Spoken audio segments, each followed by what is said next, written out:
Welcome to the Batman Villains of Old Time Radio, our amazing world of radio summer series where we examine the old-time radio careers of the talented performers who brought the 1960s TV Batman villains to life. Now from Boise, Idaho, here's your host, Adam Graham. We continue our focus on those performers chosen by my Patreon supporters, and this week's selection is Louie the Lilac, played by Milton Berle. Louie the Lilac appeared in 2 separate episodes in Season 3 of Batman, and we'll be taking a look at the first of those episodes after today's old-time radio show. But let's go ahead and talk about our featured star, Milton Berle. I was a teenager in the 90s, and I lived in an era when many Golden Age stars with very long careers were true, active, living legends.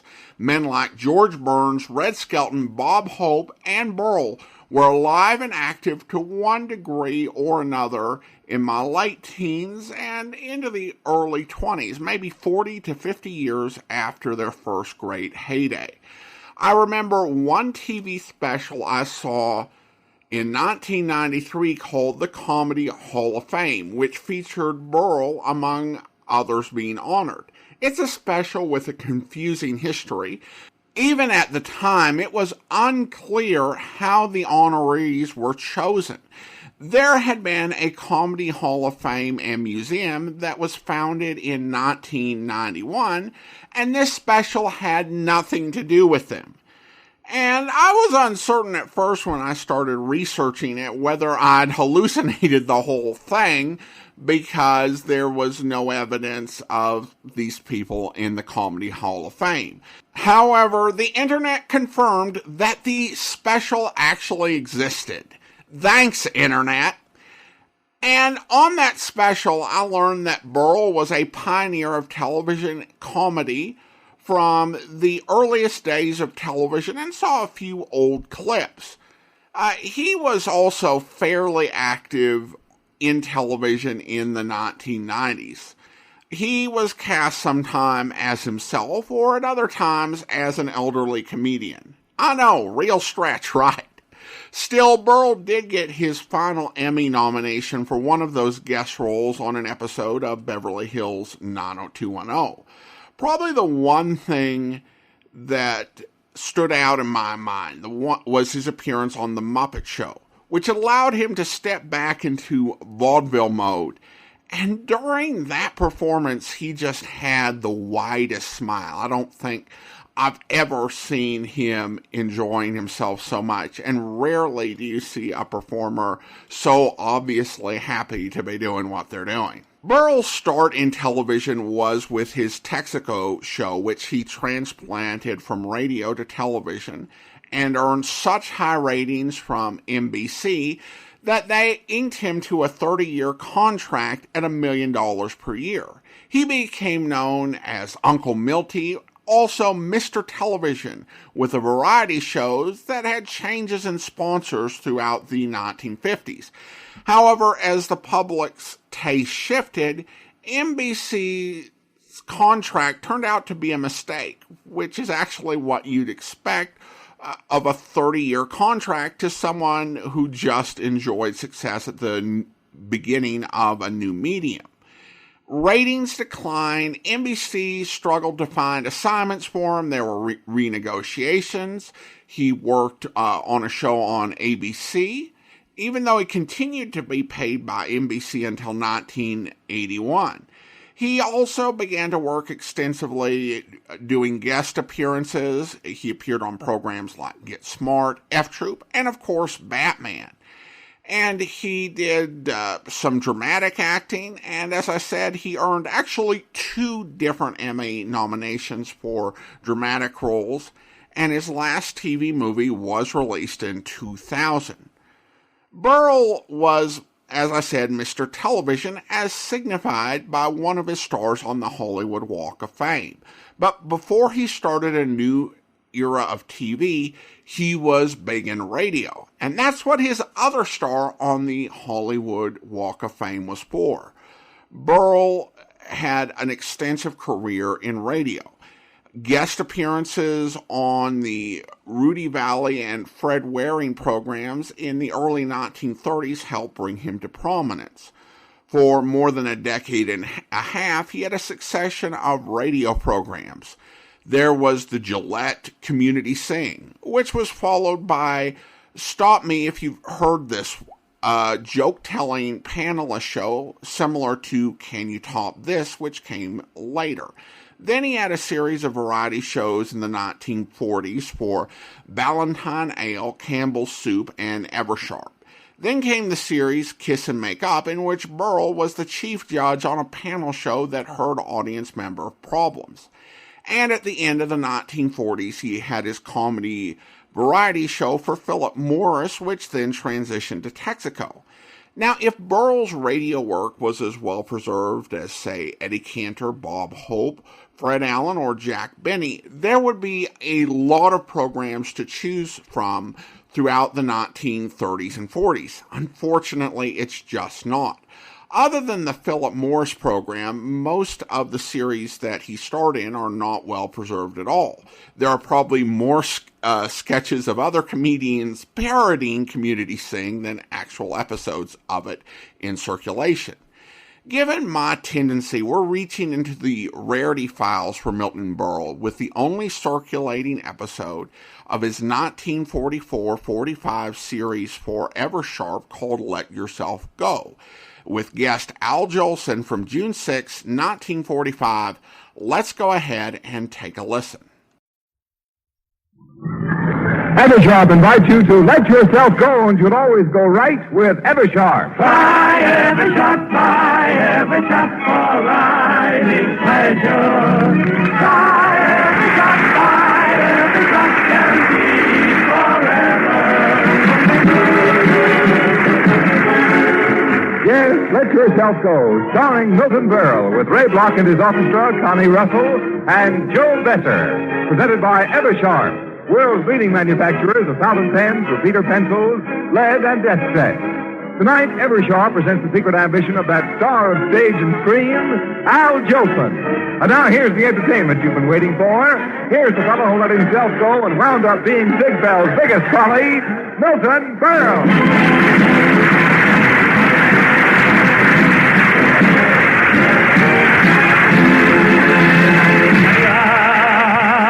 There's good news tonight.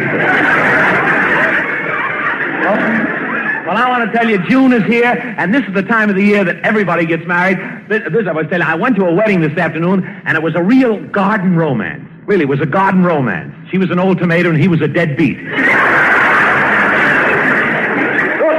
I went to another wedding last week where a soldier married a whack, and the preacher, this is very funny, I hope, this said, no, the soldier married a whack, and the preacher said, do you marry 22-Point Smith? Take this man for your husband. And she said, I do.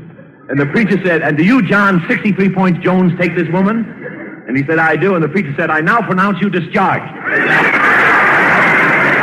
I want to tell you, June means it's getting nearer to my vacation. Well, Milton, have you decided whether you're going to do the dramatic show this summer? Well, no, Ken, I don't think. I'm going on a vacation. But, of course, if I wanted to, I could do the summer show. You could? Sure. Naturally.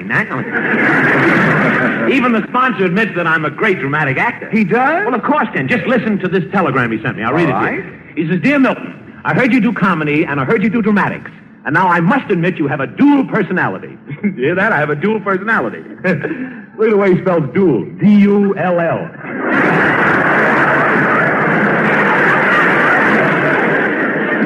In other words, Milton, yeah? You're sure to be back for Eversharp in the fall. You won't have any competition from the dramatic actor. Well, I'm sort of convinced that the sponsor, well, I want to convince the sponsor not to get a dramatic actor. I told him maybe it would be better if he got one of these young, handsome, romantic crooners, because they're no competition at all. They aren't? No, they don't tell any jokes, they don't get any laughs. All they do is to sing some jerky little song, and they have millions of silly dames running after them. Who'd want to be like that? Yeah, who would? Yeah. I would. Milton, do you think you can afford to take a vacation this summer? After all, remember, income taxes. What do you mean, Ken? What do you mean? Well, under the new rules, Yes? you cannot resolve your amortization of your radio salary income under salary stabilization. Of course, you knew that. No. But, Ken, how am I ever going to find out how I'm going to compute my income tax? Compute. You know, I know some pretty classy words, but Well, Milton, it just so happens again that I have a mathematical wizard outside who can help you with your income tax. You have, Ken? Well, have him come in. Boy, if this fellow really knows his stuff, I can wind up having the government owe me a fortune. Come in. Come in. Please come in. I'm downright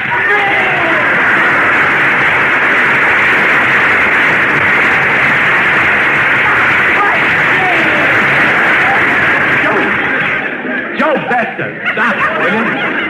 Joe Bester, don't tell me that you are the world's greatest authority on income tax. Why, certainly, you crazy Jew! Well, you're such a crazy... All right. I don't believe you know anything about income tax. Oh, no? No, you don't. Why, last year I myself paid an income tax of $50,000. $1,000. Bester, you never worked a day in your life. How did you ever arrive at an amount like that? I copied off of the man in front of me. Bester, that's the silliest thing I ever heard. Why, you don't have a penny to your name. Oh, I do so. You do not. I do so. I've got liquid and frozen assets. Now, you have? Well, what are your frozen assets? 2 popsicles. Bester, when you make out your income tax, do you take out all your household expenses? Of course I do. Well, tell me, Bester, last year, what did you take off for the maid? My mustache, it tickles her. All right. There'll be no ad-libbing tonight, son. The main reason, Bester, the main reason that I've got you is because I want to know what I can take off. What? Bester, I want to take off something. I want to take off something. Oh, he's such a gypsy rose lady. Bester, you don't know what income tax is. Do you know what tangibles are? Well, certainly anybody knows that. All right, then what are tangibles? Blue oranges. Bester, please, you're driving me crazy. At least you know how the federal government computes a person's income tax. Of course, that's so easy. It is. Well, if it's so easy, tell me, how do they do it? Well, they just take your year's salary. Yes? That's all. They just take your year's salary. Get out.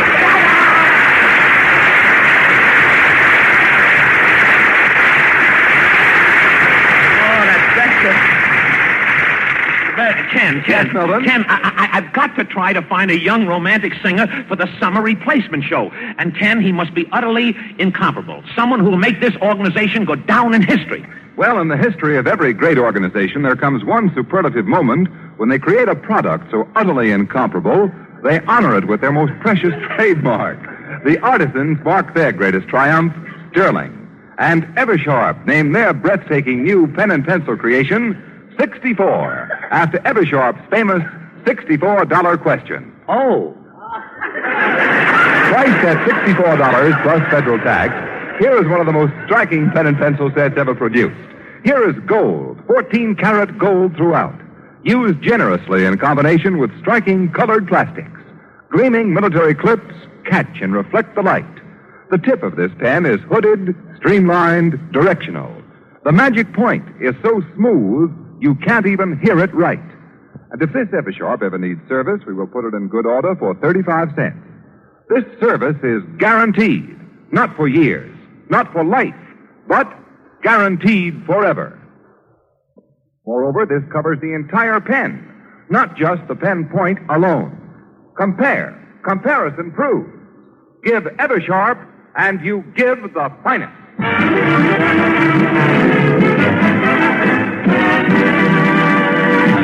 Connie Russell. Yes, Milton? Connie, will you please sing something while I go out and look for a nice young romantic crooner for our summer show? Sure, Milton. Gee, I've got to find a crooner because...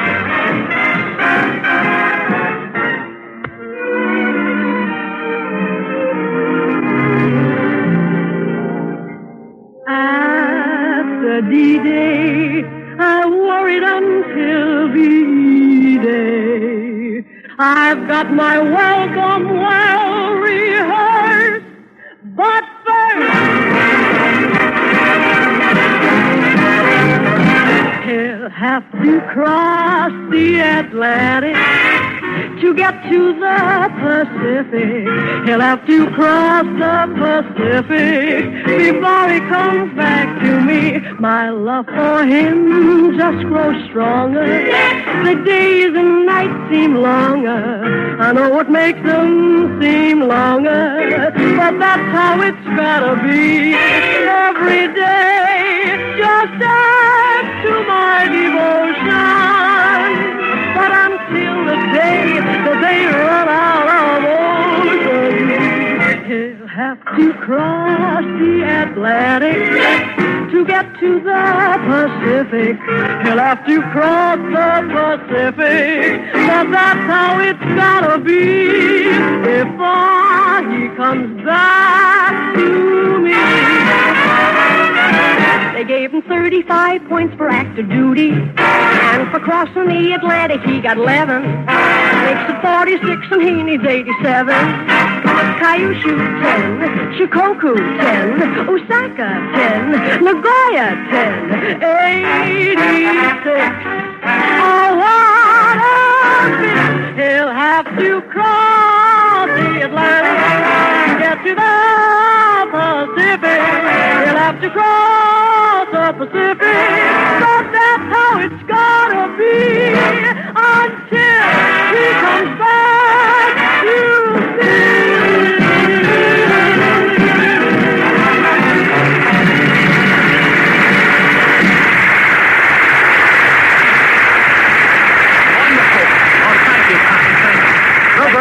Hey, Milton. Yeah, yes, Ken, what is it? There's a fellow outside who's come to apply for the summer singing job. There is? Oh, boy, I hope he's a nice, young, romantic tenor, so I'll be able to go away for the summer. Have him come in, Ken, will you? Well, would you please come in, sir? Why, it's Al Jolson!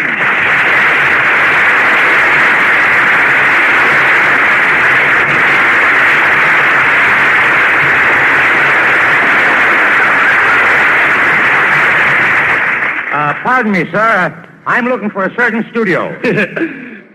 Sorry, Bud. The Gay 90s program is right down the hall. Well, what program is this, sir? Well, what does it sound like to you? Pretty horrible, pretty horrible. Well, what do you want here anyway? Well, I came here to offer my services as a summer replacement for Milton Berle. I see. Well, my good man, I happen to be Milton Berle. Brother, do you need a replacement? Now, look, who are you anyway, and tell me, what is your name? I am Al Jolson. Now, look here, Mr. Johnson. Now, wait a minute. Just a moment. It's not Johnson, it's Jolson, Mr. Beale. It's Jolson, Mr. Beale. Beale? Beale, no, not Beale. The name is Berle, Mr. Jackson. What? Not Jackson, it's Jolson, Mr. Bowles. Now, listen, Mr. Bowles. It's not Bowles, it's Berle, Mr. Jessel. And so ends another broadcast of Abbott and Costello. Now, come, tell me, what is your real name? Haven't you heard of Al Jolson? Was he missing? Oh, you're such a crazy...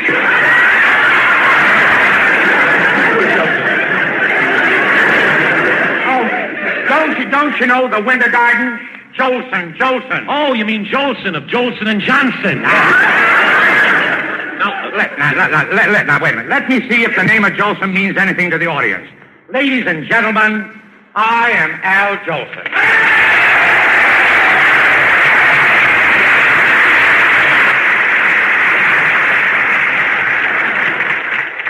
So how about that? That's all right. Well, see that? Yeah. I got a rousing ovation. Yeah, well, anyone can do that. Yeah, sure. I'll show you. Yeah. Ladies and gentlemen, my name is Milton Berle.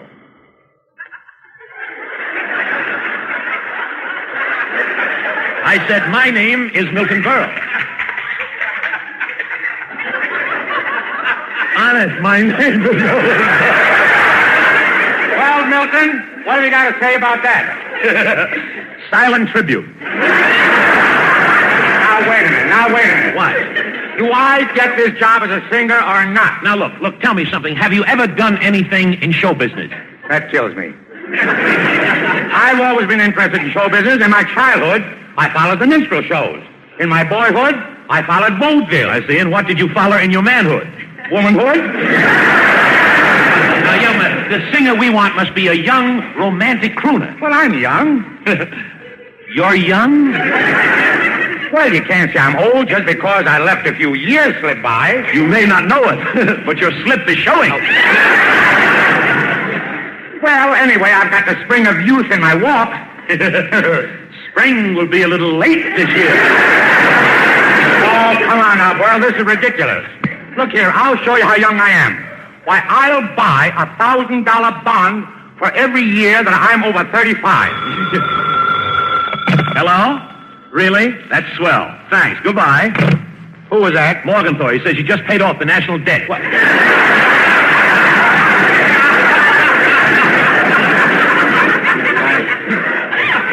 Listen, Grandpa Max, do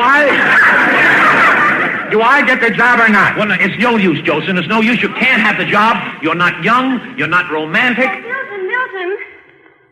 Who's that?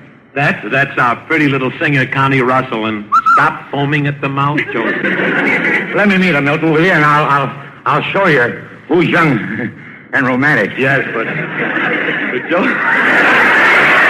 Stop jumping up and down. I'm not jumping up and down. She looks a little like Arkansas. Go ahead. But it won't do you any good, because I've got this girl all sewed up. Yeah? Connie, I want you to meet Al Jolson. Al Jolson. Oh, Mr. Jolson, I've always wanted to meet you. You're so wonderful. Thank you, Connie. You're pretty nice yourself. Pardon me, I think my fudge is burning.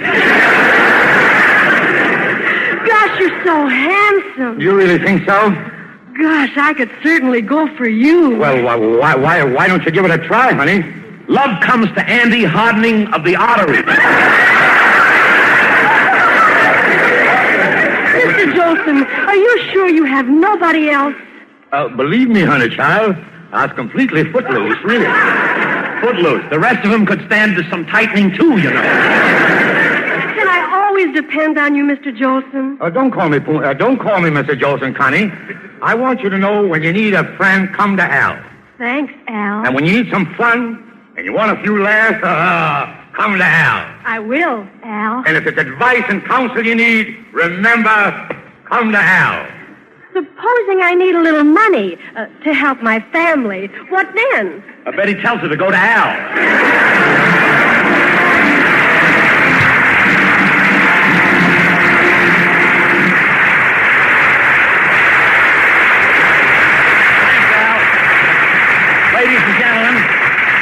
Before Al Jolson comes back to tell us his secret ambition, here's a few words from Ken Roberts. Friends, if you have trouble finding the Eversharp you want, bear in mind that Eversharp is building millions of precision fountain pens and repeater pencils to meet the needs of America's fighting forces all over the world. And those needs come first. So please be patient and remember, an Eversharp's worth waiting for. For instance, take the stunningly streamlined Eversharp presentation set. Coming halfway down the full length of the barrels is handsomely chased 14-karat gold over a base of sterling silver. There, gold meets glowing shades of plastics in a choice of smart, modern colors. Deep pocket military clips meet service regulations. Magic feed prevents ink flooding or leaking. High in a plane, so at ground level too. And the new Magic Point is so smooth you can't even hear it right. Designed to sell at $19.75, mass production economies bring you the complete Eversharp presentation set for only $14.75.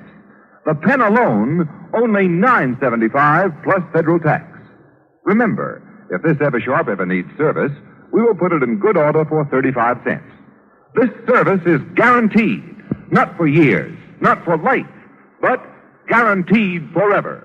Moreover, this guarantee covers service on the entire pen, not just on the pen point alone. Compare. Comparison proves. Give Eversharp, and you give the finest.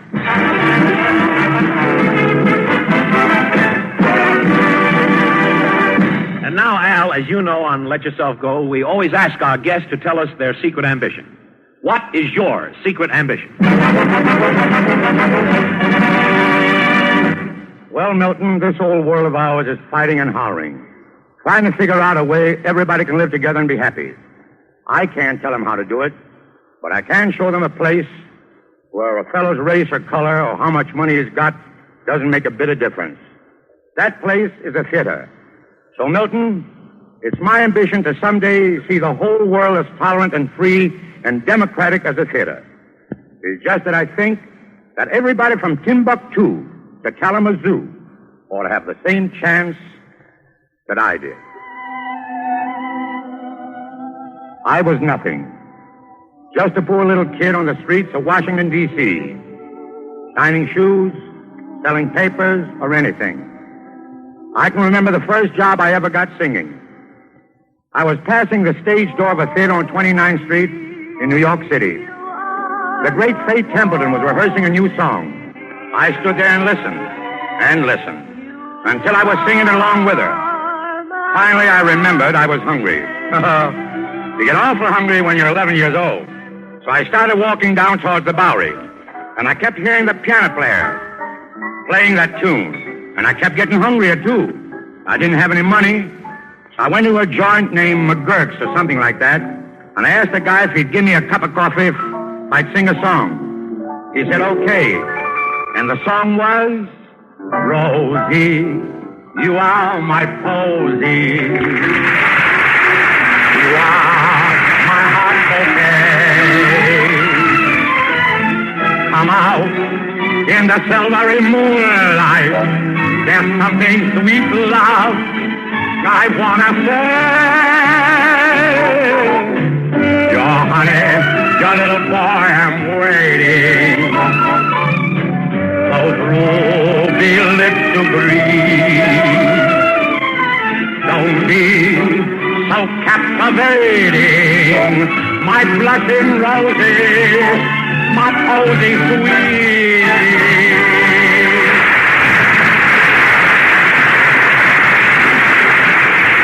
A theatrical agent heard Al singing one night down there in the Bowery, and Jolson's career was started.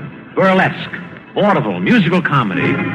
And in 1917, he sang a song at the world-famous Winter Garden, written by an unknown writer, George Gershwin. Swanee, how I love you, how I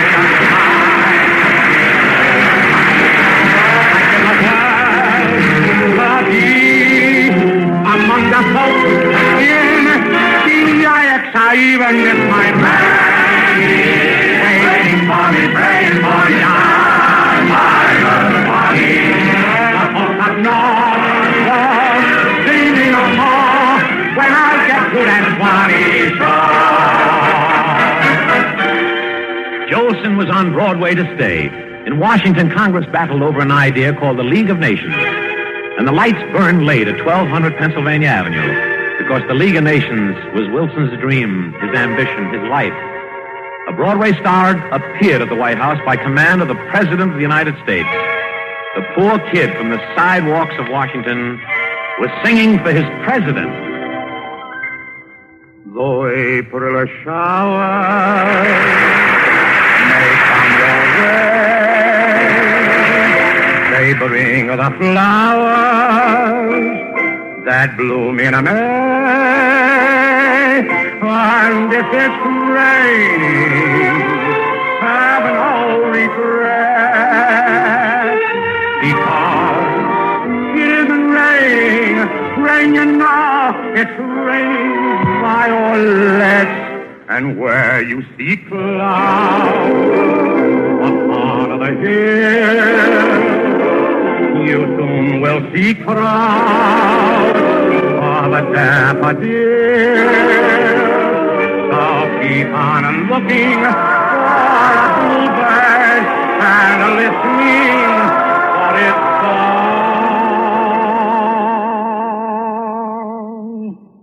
Whenever April showers come along.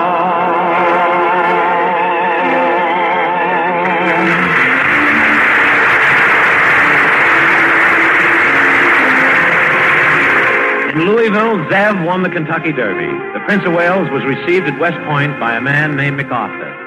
John Barrymore played Hamlet, and the girls in Butte and Buffalo and Baltimore bobbed their hair and showed their knees. And the voice of Jolson was heard in the land. on what Al Smith called the radio. I found my love in Avalon.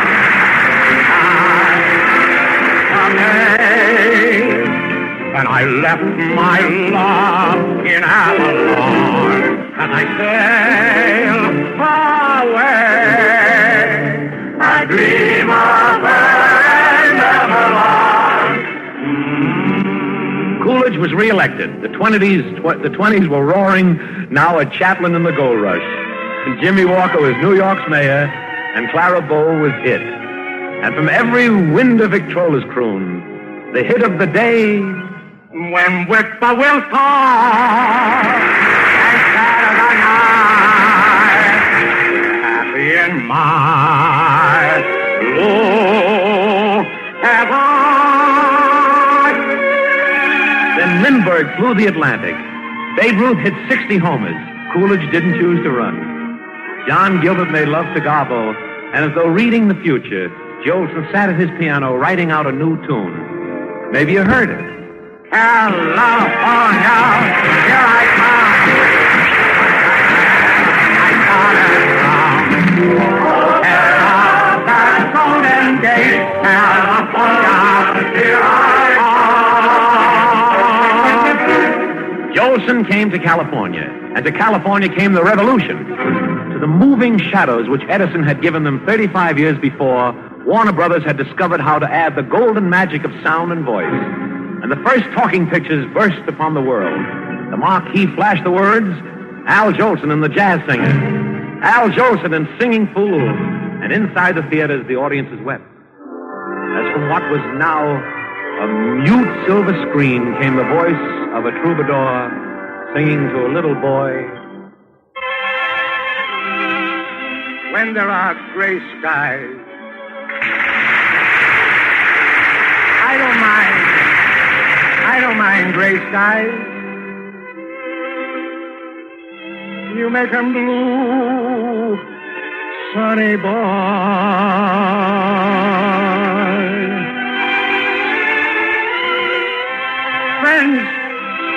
Friends may forsake me. Let 'em all forsake me. I still have you, sunny boy.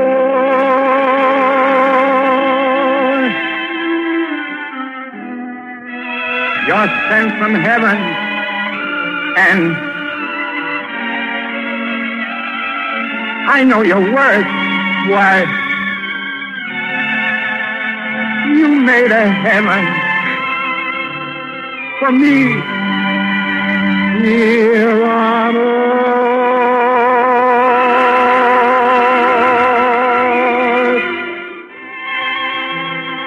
And the angels grew lonely. Took you because they were lonely. I'm a lonely too, sunny boy.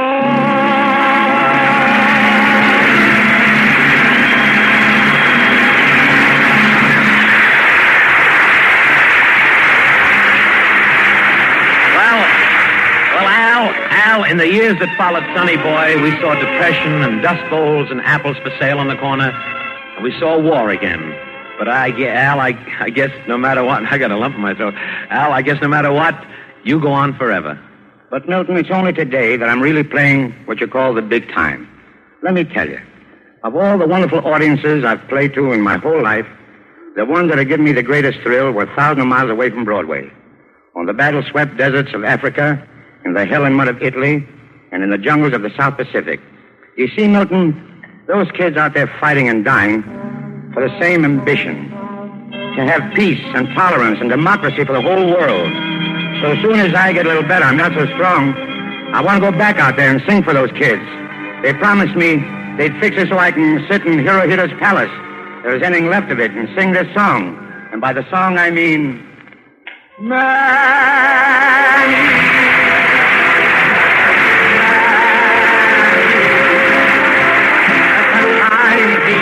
The sunshine west, I know where the sun shines best. Granny, Granny, my heartstrings are tangled around Alabama. I'm a coming. Sorry, I made you wait. I'm a coming. I hope and trust that I'm not late. Mammy, my little Mammy, I'd walk a million miles, oh, 1,000 miles, my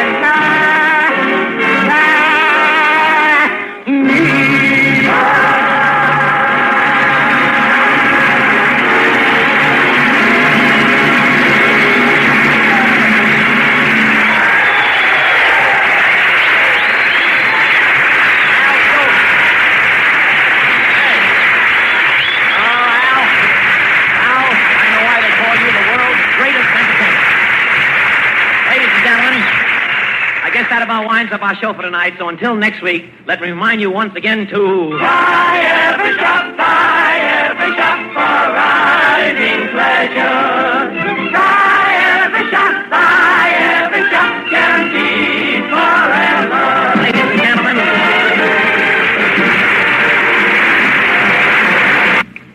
This is CBS, the Columbia Broadcasting System. Welcome back. I was chuckling a bit at the income tax jokes, which you don't really expect in a June episode.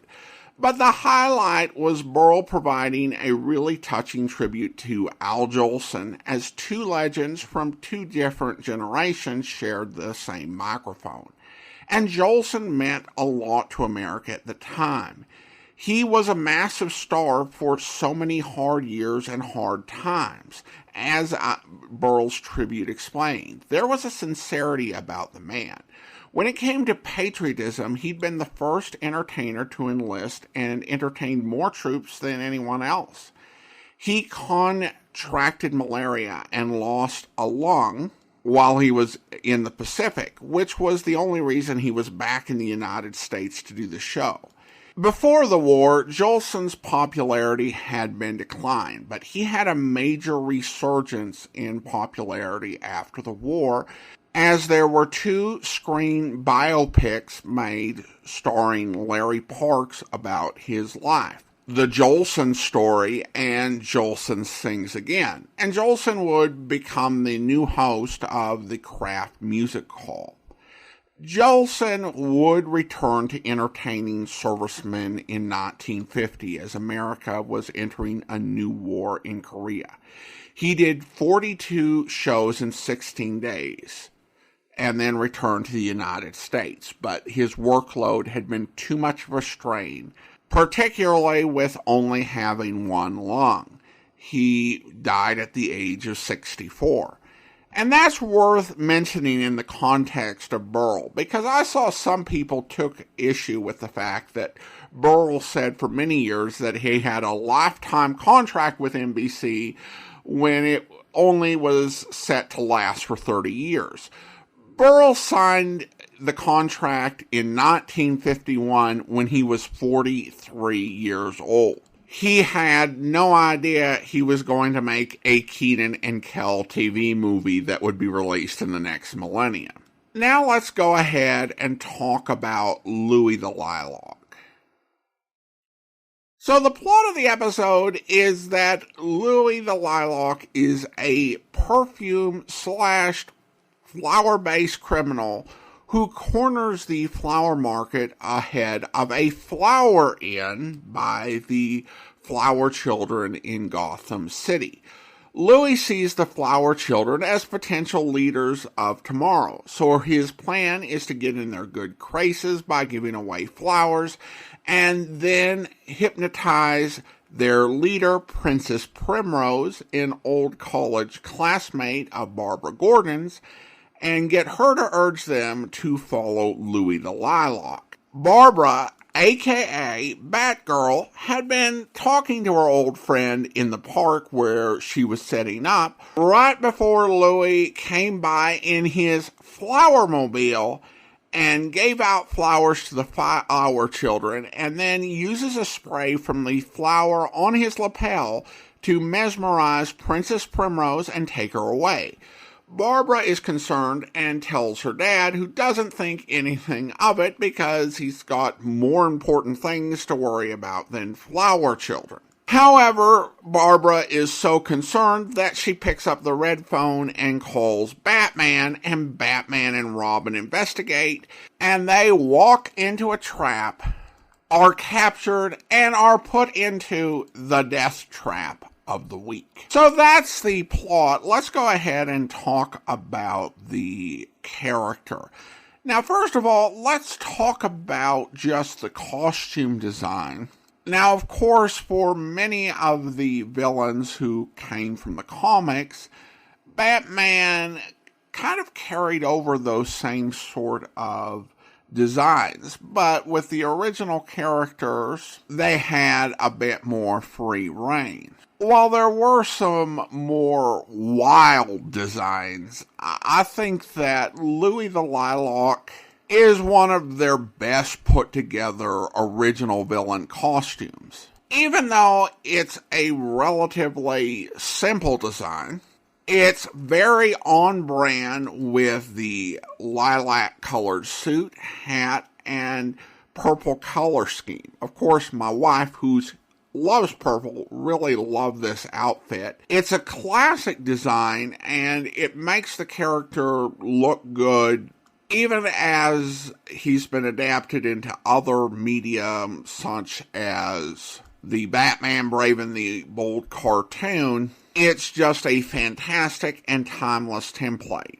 I enjoy Berle's performance. It's a very solid bad guy. It's self-aware, doesn't go too far over the top, but Berle really gives a solid performance that's consistent with his general style of comedy and acting. The death trap in this one is great. A specially bred killer lilac that is slowly absorbing the Cape Crusader. I mean, it's a clever idea, except that it gives them a lot of time to escape, which of course they were going to do anyway. But still, I love the idea. We also have Robin delivering some lines using classic 60s lingo, which was hilarious. I will say, if you're not from the 60s, you may need to spend some time researching things like Flower Children to fully get the story. But I don't consider having to do such research a minus. It's just more matter of fact. We also get a full playing of the Batgirl theme after a particularly bold outing on her part. On the downside, Louie the Lilac has unquestionable style, but the plan was incredibly flimsy. For one thing, he was looking for long-term control of the Flower Children. Yet the only thing he had for mind control is the hypnotic spray from his flower, which couldn't even hold Princess Primrose in Louie's thrall long enough for her to finish her speech urging her followers to follow Louie the Lilac. I think most of the villain plans we've talked about, good or bad, none were as doomed to fail from the outset as Louie the Lilac's. In fact, his evil plan can't even be said to have been foiled by the terrific trio. It fell apart on its own and just simply left them to take care of capturing him and his gang. The only other thing that bothered me a little bit is that Louie got the Flower Children upset with him even before they learned he'd kidnapped Princess Primrose by giving them plastic flowers for their flower in, which was odd to do given that he'd cornered the flower market to win their favor. And as he had cornered the flower market, he had plenty of flowers to give them. And if he didn't give them the flowers, then his supply would just go to waste. However, I do give benefit of the doubt to the 1966 Batman TV series on that point, because the way the world works there, you always have to allow for the answer to the question to be because he's evil. And that's just a sort of mean thing an evil person would do. Well, now it is time to thank our Patreon supporter of the day. And I want to go ahead and thank Sergey. Sergey has been one of our Patreon supporters since May of 2020, currently supporting the podcast at the Seamus level of $4 or more per month. Thank you so much for your support. And that will do it for today. Join us back here next week. Same bat time, same bat podcast.